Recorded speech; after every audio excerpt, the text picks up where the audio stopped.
வணக்கம். நாடாளுமன்ற தேர்தல் முடிஞ்சு கிட்டத்தட்ட நம்ம 40 நாட்கள கடந்து போச்சு. இன்னும் கொஞ்ச நாள்ல அதாவது ஜூன் 4ஆம் தேதி ஓட்டு எண்ணப்படுது. இதுவரைக்கும் எல்லாரும் வெயிட் பண்ணிட்டு இருப்பீங்க. சர்ப்ரைஸ் உடையப் போகிறது. வாக்குகள் எண்ணப்பட்டு யார் யார் வெற்றி பெற்றாங்களோ அறிவிக்க போறாங்க. ஜூன் 4ஆம் தேதி இருக்கட்டும்.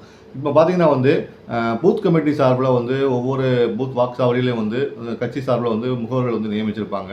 இப்போ அந்த முகவர்களுக்கான மீட்டிங் எல்லா கட்சிக்காரங்களும் நடத்திட்டு வராங்க. ஏன்னா வாக்குப்பதிவு வாக்கு எண்ணிக்கை நாளில் எப்படி செயல்படணும், வாக்கு விவரங்களை எப்படி தெரிவிக்கணும் அப்படிங்கிற மாதிரில ஒரு கோச்சிங்கை கட்சியினர் நடத்த போகிறாங்க முகவர்களுக்கு.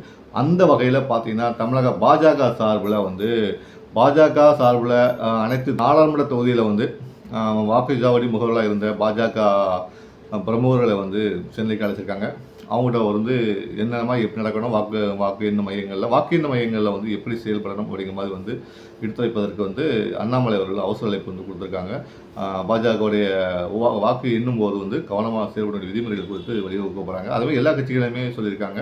இப்போ பார்த்தீங்கன்னா பாஜக சார்பில் நீங்கள் எத்தனை தொகுதியில் வெற்றி பெறுன்னு நினைக்கிறீங்க அப்படின்னு நம்ம கேட்டபோது என்ன சொல்லியிருக்காங்கன்னா பார்த்தீங்கன்னா நிறைய லிஸ்ட்டு வடிவத்திலுமே நிறைய பெரிய லிஸ்ட்டாக வச்சுருக்காங்க. அது வெற்றி வாய்ப்புங்கிறது ஜூன் 4ஆம் தேதி நமக்கு தெரியும்.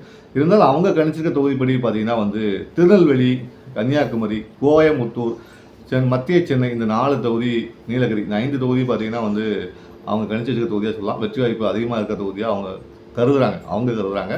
அதுமாதிரி பார்த்தீங்கன்னா கூட்டணி கட்சிகளை எதெல்லாம் வெற்றி பெறணும் அவங்க நினைக்கிறாங்க. அது லிஸ்ட்டையும் அவங்க சொல்லியிருக்காங்க. என்ன பார்த்தீங்கன்னா தருமபுரி பாமக சார்பில் தருமபுரி, கடலூர் பாமக, அதுமாதிரி பார்த்தீங்கன்னா தேனி டிடிவி தினகரன், ராமநாதபுரம் ஓபிஎஸ் இந்த மாதிரி தொகுதிகளையும் அவங்க குறி வச்சிருக்கதா சொல்லியிருக்காங்க. கிட்டத்தட்ட அவங்க சொல்லி கணக்குப்படி பார்த்தா ஒரு 8 தொகுதி கிட்ட அவங்க சொல்லியிருக்காங்க.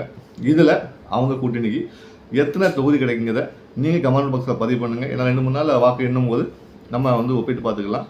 நம்ம கணிப்புப்படி பார்த்தீங்கன்னா பாஜக கூட்டணிக்கு ஒரு 3 தொகுதிகள் கிடைக்கலாம் தான் நம்ம நினைக்கிறோம். அவங்க கிட்ட சொல்லியிருக்காங்க. நீங்கள் எத்தனை சொல்லியிருக்கிறத கமெண்ட் பாக்ஸில் பதிவு பண்ணுங்கள்.